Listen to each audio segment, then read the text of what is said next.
Lila und Lenny, die Schatzsuche im Dschungel der Abenteuer. Es war ein strahlend sonniger Tag im tiefen Dschungel. Lila, die kleine Fledermaus, und Lenny, der schlaue Waschbär, lebten schon seit einiger Zeit im Wald. Doch an diesem Tag war etwas anders. Ein geheimnisvoller Brief war durch den Wind zu ihnen geweht, und er versprach ein Abenteuer, das sie nie vergessen würden. Der Brief, der mit Tinte auf altem, vergilbtem Papier geschrieben war, kam von einem gewissen Kapitän Abenteuerbart. In ihm hieß es: Liebe Lila, lieber Lenny, ich habe von eurer Tapferkeit und eurem Entdeckergeist gehört und möchte euch zu einem einmaligen Abenteuer einladen. Folgt der beigefügten Karte und findet den Schatz des Dschungels. Er wird euch reich belohnen, aber ihr müsst mutig und klug sein, um ihn zu erreichen. Die Karte enthielt verschlungene Pfade und mysteriöse Zeichen, die Lila und Lenny neugierig machten. Sie wussten, dass der Weg gefährlich sein könnte, aber das hielt sie nicht auf. Mit Rucksäcken voller Vorräte, Kletterseilen und Taschenlampen ausgerüstet, machten sie sich auf den Weg, den Dschungel zu erkunden. Die Reise führte sie durch dichte Wälder, vorbei an rauschenden Wasserfällen und über reißende Flüsse. Doch es gab auch Hindernisse, giftige Pflanzen, schlüpfrige Baumstämme und neugierige Affen, die ihre Vorräte stehlen wollten. Doch Lila und Lenny waren schlau und fanden immer einen Weg, diese Herausforderungen zu meistern. Sie bauten Brücken aus Lianen, stellten sich mutig vor die gefährlichen Tiere und entdeckten versteckte Höhlen, die ihnen Schutz boten. Schließlich erreichten sie einen geheimnisvollen Tempel, der von Ranken überwuchert war. Die Karte wies auf diesen Ort als Ziel hin. Mit klopfenden Herzen und Taschenlampen ausgerüstet, betraten sie den Tempel. Dunkle Gänge führten sie tiefer in das Innere des Gebäudes, und überall hörten sie das leise Rascheln von Tieren, die in den Ruinen des Tempels Zuflucht gesucht hatten. Dort, tief verborgen im Herzen des Tempels, stießen sie auf eine antike Truhe. Als sie öffneten, strahlten ihre Augen vor Staunen.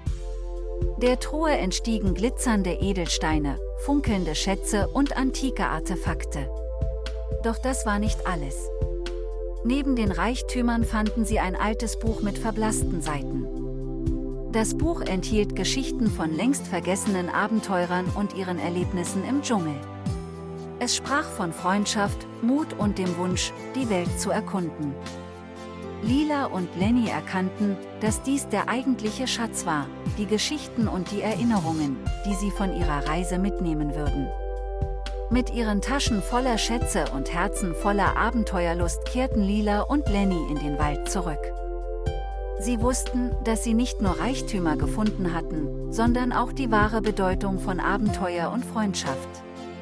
Und so begannen sie, ihre eigenen Geschichten zu schreiben, die eines Tages vielleicht genauso geheimnisvoll und aufregend sein würden wie die, die sie gerade erlebt hatten. In den warmen Dschungelnächten saßen sie oft zusammen und erzählten sich Geschichten, und der Dschungel lauschte gespannt zu, als ob er ihre Abenteuer in sich aufnehmen und für immer bewahren wollte. Lila und Lenny hatten den Schatz des Lebens gefunden, und dieser war unbezahlbar. Die Nachricht vom Schatz im Dschungel verbreitete sich wie ein Lauffeuer unter den Tieren des Waldes. Andere Abenteurer und Neugierige schlossen sich Lila und Lenny an, und bald formierte sich eine bunte Truppe mutiger Tiere, die den Dschungel erkunden wollten. Es war eine Gemeinschaft von Fledermäusen, Waschbären, Affen und sogar ein paar freche Eichhörnchen, die sich mit ihren quirligen Naturen als nützlich erwiesen. Die Gruppe, angeführt von Lila und Lenny, folgte den Zeichen auf der Karte, die sie tiefer in den Dschungel führten. Jeden Tag erlebten sie neue Abenteuer. Sie trafen auf exotische Vögel mit leuchtenden Federn, schwebende Schmetterlinge und sogar einen majestätischen Tiger, der ihnen den Weg durch sein Revier zeigte. In einem verborgenen Tal entdeckten sie einen geheimnisvollen See, dessen Wasser in den schönsten Farben schimmerte. Die Tiere tauchten ein und fanden darin magische Fische, die Geschichten über vergangene Zeiten zu erzählen schienen. Die Geschichten dieser Fische waren wie ein lebendiges Märchenbuch, und die Tiere lauschten andächtig ihren Erzählungen. Schließlich, nach vielen Abenteuern und Prüfungen, erreichte die Gruppe eine majestätische Lichtung im Herzen des Dschungels. Dort stand ein gewaltiger Baum, der so groß war, dass er den Himmel zu berühren schien. In seinen Ästen hingen schimmernde Früchte, die wie Juwelen leuchteten. Kapitän Abenteuerbart, der den Tieren gefolgt war, ergriff eine dieser Früchte und hielt sie hoch. »Das ist der wahre Schatz des Dschungels«, sagte er mit einem Lächeln.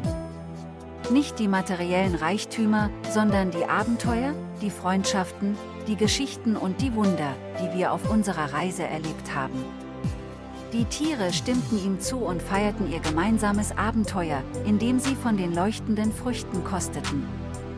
Die Früchte füllten ihre Herzen mit Wärme und Dankbarkeit, und sie wussten, dass diese Erinnerungen für immer in ihren Herzen bleiben würden.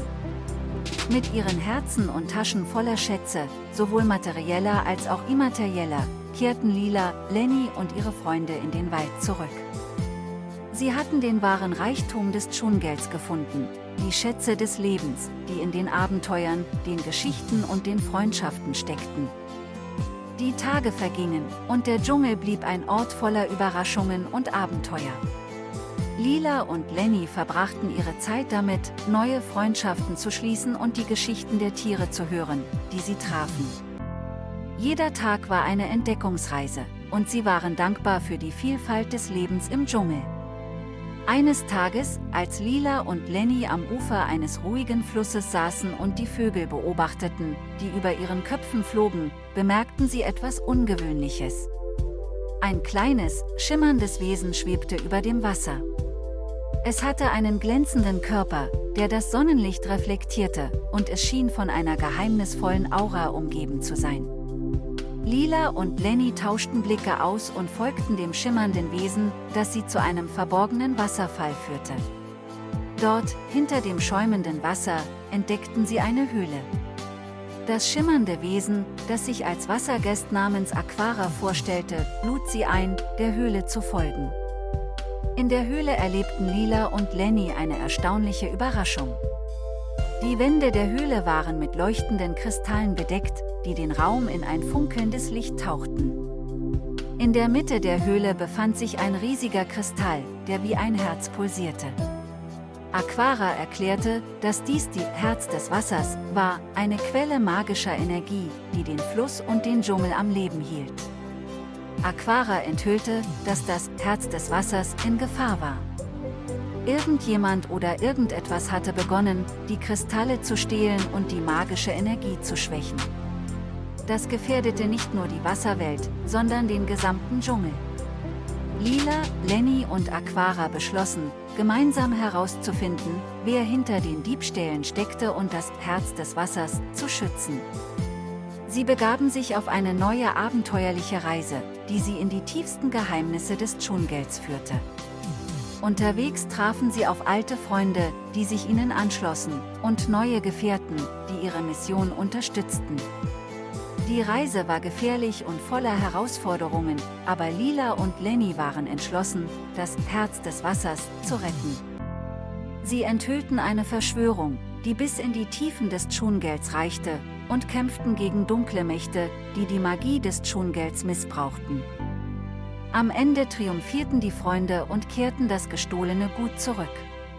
Das Herz des Wassers strahlte heller als je zuvor, und der Dschungel war gerettet.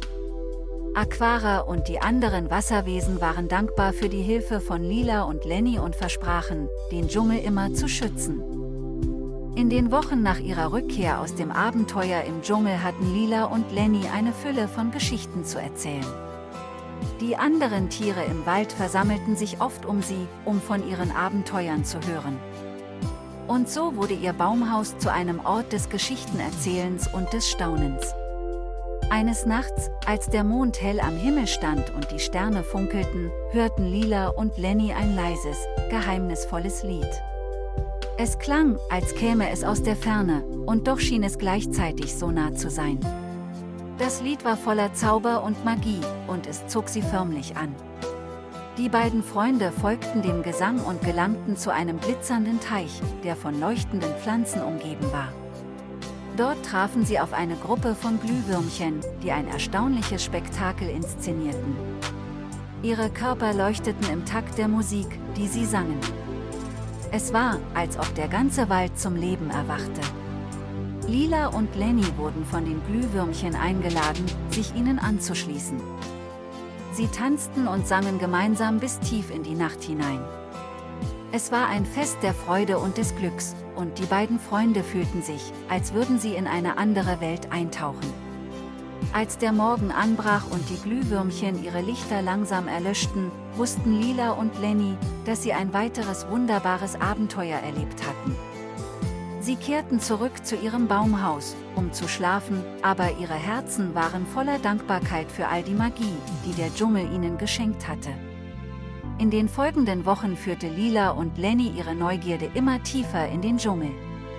Sie entdeckten versteckte Wasserfälle, glitzernde Höhlen und geheimnisvolle Pflanzen, von denen sie nie zuvor gehört hatten. Jeder Tag war eine neue Entdeckung und ein neues Abenteuer. Eines Tages stießen sie auf eine alte Ruine tief im Dschungel. Die Ruine war von wildem Wein überwuchert, und es schien, als hätte sie seit Jahrhunderten niemand betreten. Lila und Lenny wagten sich hinein und fanden eine geheimnisvolle Kammer tief im Inneren. In dieser Kammer entdeckten sie ein altes Buch mit seltsamen Hieroglyphen. Es schien, als wäre es das Tagebuch eines Forschers, der vor langer Zeit den Dschungel erforscht hatte. Die Seiten waren vergilbt, aber die Zeichnungen und Aufzeichnungen waren erstaunlich gut erhalten. Lila und Lenny begannen, das Buch zu studieren, und bald enthüllte es Geheimnisse über den Dschungel, von denen sie nichts gewusst hatten. Es erzählte von verborgenen Schätzen, vergessenen Tempeln und geheimnisvollen Tieren, die im Herzen des Dschungels lebten. Die beiden Freunde beschlossen, die im Buch beschriebenen Abenteuer zu erleben. Sie folgten den Hinweisen und Karten, die der Forscher hinterlassen hatte, und begaben sich auf eine Reise in die Tiefen des Dschungels. Dort trafen sie auf exotische Tiere, freundliche Eingeborene und erlebten Abenteuer, die ihre kühnsten Träume übertrafen. Sie fanden versteckte Wasserfälle, stolze Tempel und sogar den legendären Baum des Lebens, von dem gesagt wurde, er könne Wünsche erfüllen. Ihre Abenteuer dauerten Monate, und jeder Tag brachte neue Überraschungen. Doch schließlich kehrten Lila und Lenny mit vielen Geschichten und Erinnerungen in ihren geliebten Dschungel zurück. Sie hatten nicht nur den Dschungel erkundet, sondern auch sich selbst und ihre Freundschaft gestärkt. Und so ging das Leben im Dschungel weiter, immer voller Wunder und Geheimnisse. Lila und Lenny hatten gelernt, dass die größten Abenteuer oft diejenigen sind, die von innen kommen, und dass sie immer bereit waren, die nächste Seite in ihrem Buch des Lebens zu schreiben.